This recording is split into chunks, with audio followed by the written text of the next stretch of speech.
first guest has starred in such movies as Blue Velvet and Immortal Beloved, and starting this Sunday night, you can see here in the NBC miniseries Merlin. Please welcome the very talented and beautiful Isabella Rossellini.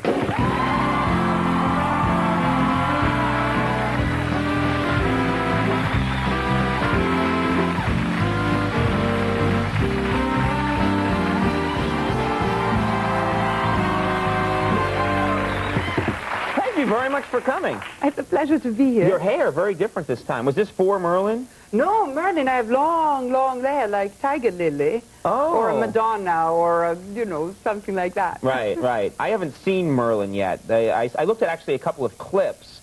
This Merlin thing is the most hyped NBC thing I think I've ever encountered. Have you seen it? I don't know, Andy, have you been out front of Rockefeller Center? They have a giant Merlin... A giant one. A Merlin statue. I saw it come up. I saw it before it was inflated.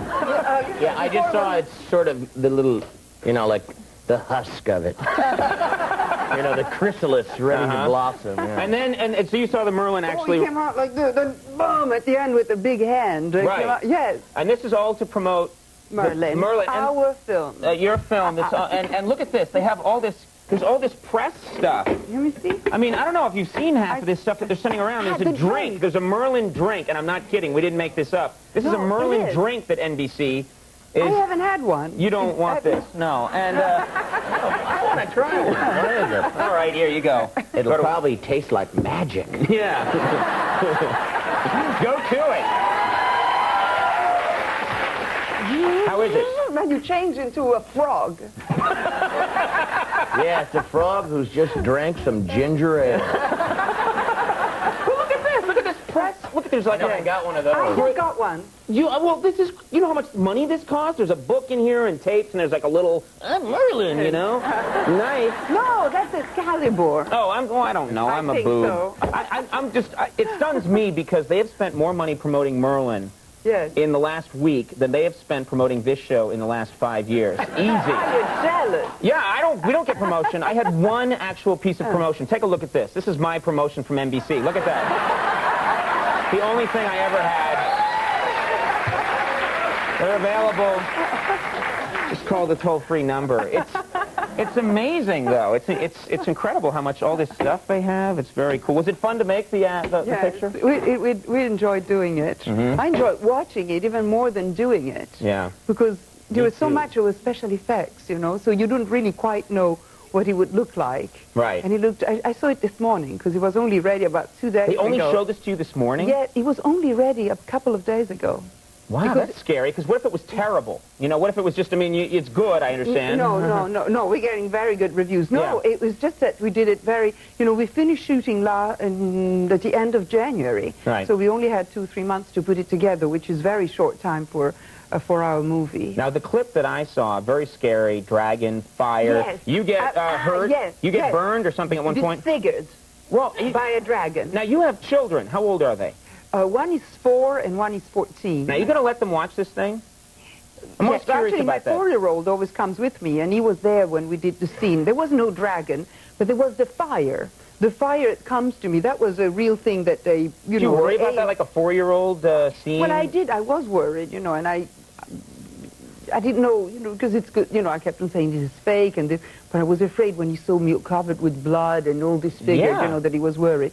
And on top of it, he had gone for lunch and he came back as, you know, and I was afraid that he would see me from far away. So I was kind of smiling and jumping up and down to show him that, yes, I had makeup, but I was fine. Which hurts the scene, by the way, because you're on fire and you're going... I ruined the scene. What's happening? He loved it. The moment he came, there was not 1 second. He wanted, he said, oh, blood, give it to me. And then the makeup artist had to scar an arm and put the blood. He loved the blood. He was fascinated. I don't know. I don't have kids yet, but when I do, I don't know if I want them to come see me work, you know, and see me at work. Really? Yeah. Well, Daddy's a jackass. You know? Yes.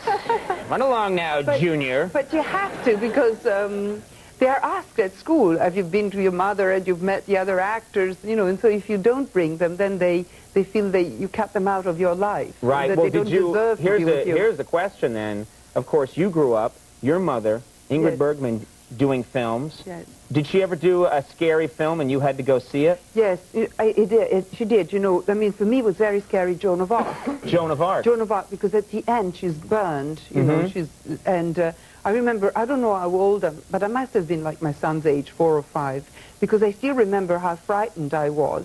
And I remember being whisked away from the theater because I would start screaming, "Mommy, Mommy!" as they burned her in the last scene of Joan of Arc. I know. And we had to be taken to the theater where she was playing to make sure that she was yet alive. That she was still okay. And I still remember it as, today when we saw the scene, when I saw the tape of Merlin, I saw it with my son, and I was there in the room, and the dragon attacked me. So, he had me there alive. That's the way to do it, yeah. Yes. Make sure that you're actually there with the kid. Yes. You know, so good. Good for you. Good for me. I think you're a good mother.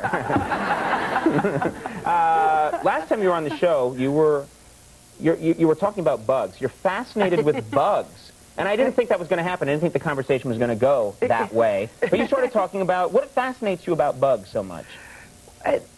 I'm fascinated about animals in general, but bugs, they're very eccentric in a way, you know. And, animals, they don't do much more than eat and sex. That's what drives them. Right. And the sex life, or what they do, it's incredible. You're lowering your voice, but you're on national television.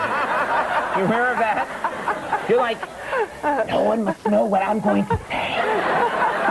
Rod, these are TV cameras. You're being seen by 19 people across America right now. So the sex life of bugs fascinates you. What bug? For example, when I was a little girl, in a rainy day, we were sent out in the garden to collect snails, because in Italy we eat snails.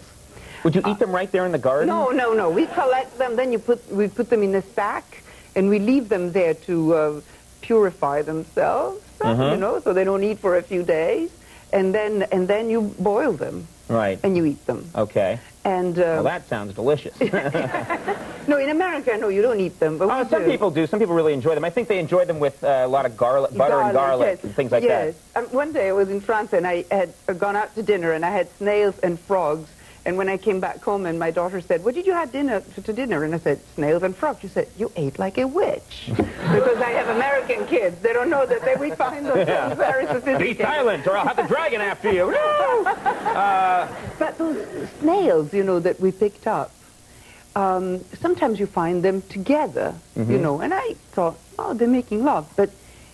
And if you, I don't know, I'm a little embarrassed to say, but there is a white thing, connects them, and it's hard, and it's very big in proportion to their body. No, it's true. It gets worse.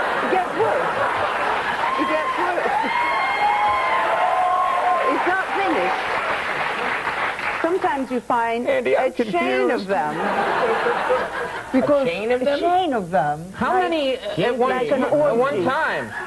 A snail orgy. And there is the first... And they are hermaphrodites, meaning they have both sex, the snails. When they are born and young, they are male. Then they encounter another snail, and they start making love, and then another one comes, and they create sometimes tower of 12, 13 snails. The first one being completely male, the last one of the chain completely female, and in between, female, but not so much. Female, but less and less. Male, very male. Male, the old variety. Isn't that amazing? No, it is. Someone's got to put a stop to it. I'm just curious what kind of videos you rent. Do you have anything with bugs? What? Isabella Rossellini was in here looking for a bug video.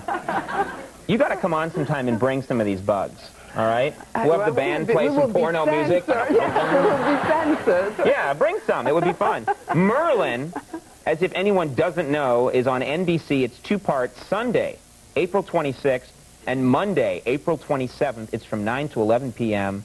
And best of luck with that. Thank you. It's always fun when you come on the show. Will you come back again? Absolutely. All right, thank you so much for being here. Isabella Rossellini, everybody.